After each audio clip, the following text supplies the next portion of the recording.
Selamat pagi anak-anak, apa kabar kalian hari ini? Ibu harap kalian baik-baik saja. Baik, sebelum kita memulai kegiatan kita pada hari ini, mari kita awali dengan doa. Dalam nama Bapa dan Putra dan Roh Kudus, amin. Baik anak-anak, jadi materi kita pada hari ini adalah pencemaran lingkungan. Adapun tujuan yang akan dicapai setelah kita mengikuti pembelajaran pada hari ini, yaitu yang pertama, kita bisa menjelaskan jenis-jenis pencemaran yang terjadi di lingkungan. Yang kedua, menjelaskan berbagai senyawa atau polutan yang dapat mencemari lingkungan. Dan yang ketiga, mengidentifikasi usaha-usaha untuk mencegah pencemaran lingkungan.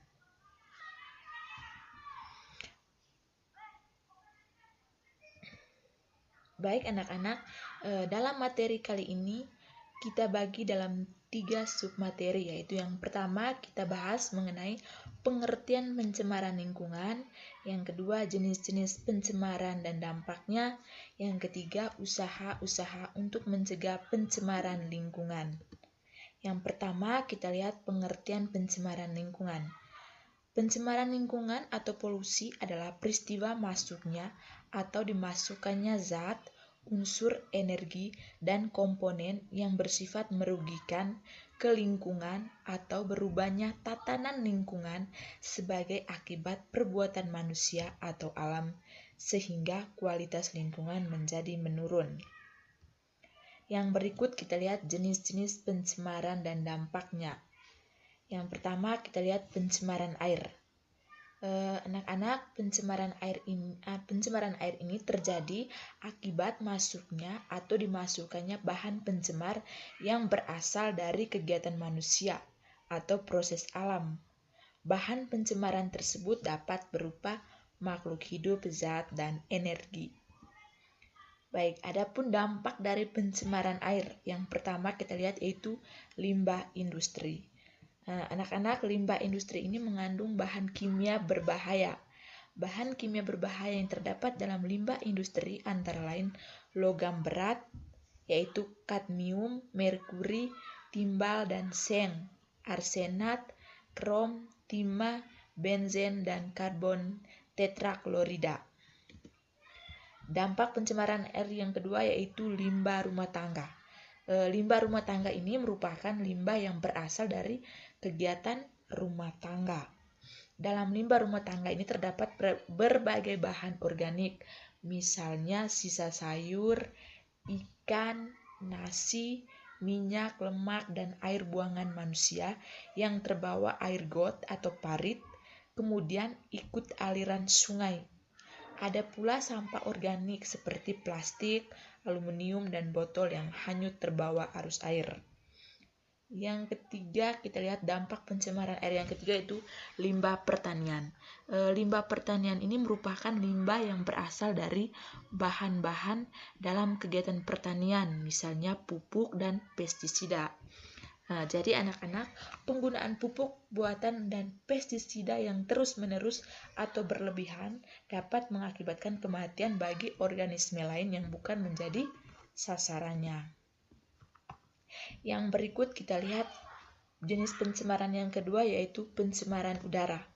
Nah, anak-anak, pencemaran udara ini diartikan sebagai adanya bahan-bahan atau zat-zat yang asing di dalam udara yang mengakibatkan perubahan susunan atau komposisi udara dari keadaan normalnya. Kehadiran bahan atau zat asing di udara ini dalam waktu yang cukup lama dapat mengganggu kehidupan manusia. Yang berikut kita lihat dampak pencemaran dari udara. Yang pertama yaitu hujan asam.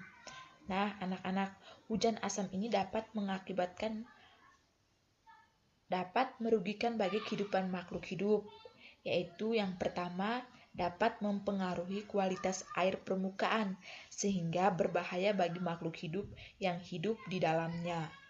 Yang kedua, merusak tanaman. Yang ketiga itu melarutkan logam-logam berat yang terdapat dalam tanah sehingga mempengaruhi kualitas air tanah dan air permukaan. Dan yang terakhir itu bersifat korosif sehingga merusak material dan bangunan yang terbuat dari batu dan juga logam. Kita lihat dampak pencemaran udara yang kedua yaitu penipisan lapisan ozon. Nah, anak-anak, penipisan lapisan ozon ini terjadi karena atom klor pada CFC atau klorofluorkarbon memecah molekul ozon atau O3 di atmosfer. Karena semakin banyak CFC di atmosfer, maka semakin banyak molekul ozon yang terpecah sehingga dapat mengakibatkan terjadinya penipisan lapisan ozon bahkan sampai berlubang. Yang berikut kita lihat dampak pencemaran udara yang ketiga yaitu efek rumah kaca. Nah, efek rumah kaca ini terjadi karena meningkatnya konsentrasi gas rumah kaca. Salah satunya yaitu CO2 atau karbon dioksida. Gas CO2 yang berada di atmosfer ini dihasilkan dari berbagai kegiatan manusia, terutama yang berhubungan dengan pembakaran bahan bakar fosil, misalnya minyak, gas, dan juga batu bara. Selain itu juga CO2 ini dihasilkan dari pembakaran dan pengundulan hutan. Yang berikut kita lihat pencemaran tanah. Baik anak-anak, jadi pencemaran tanah ini terjadi akibat masuknya atau dimasukkannya bahan pencemar yang berasal dari kegiatan manusia atau proses alam sehingga mengubah tatanan atau kondisi tanah alami. Yang berikut kita lihat dampak pencemaran tanah.